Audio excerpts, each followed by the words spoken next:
বিসমিল্লাহির রহমানির রহিম। আমরা রোজা রাখি চাঁদ দেখে, আমরা ঈদ করি চাঁদ দেখে, আমরা কোরবানি করি চাঁদ দেখে, আমরা মাস গণনা করি চাঁদ দেখে।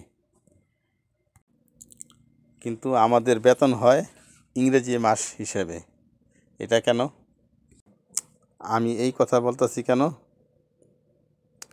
খেটে খাওয়া মানুষদের কথা ভেবে। অর্থাৎ খেটে খাওয়া মানুষ বলতে বুঝেছি যারা মাসে বেতন পায় কিংবা দিন আনে দিন খায়।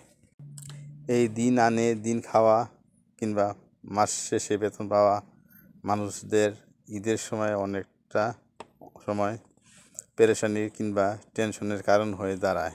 কেন? দেখা যায় কোনো বছর ইংরেজি মাসের 13 তারিখে ঈদ। এই সকল মানুষ যারা বেতন পায় 1 কিংবা 2 তারিখে, এই 1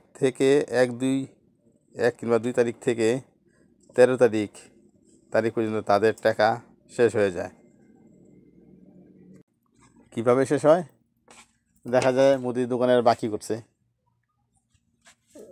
কাঁচা বাজার কিনছে, কারেন্ট বিল, বিদ্যুৎ বিল, পানির বিল, আরও অন্যান্য মসজিদের বিল তো আছেই।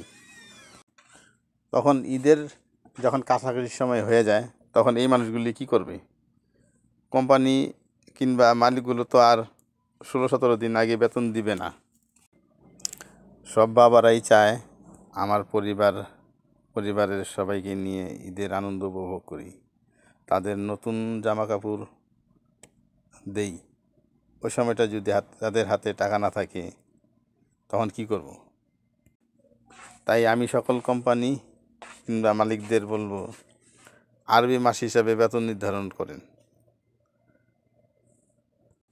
ধর্মীয় উৎসবগুলোর সময় যাতে বাবাদের হাতে টাকা থাকে, তারা যেন তাদের পরিবারের সকলকে খুশি করতে পারে।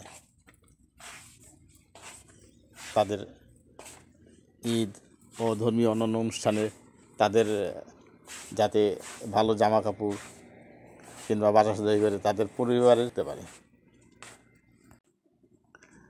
আমার কথার মধ্যে কোনো ভুল ত্রুটি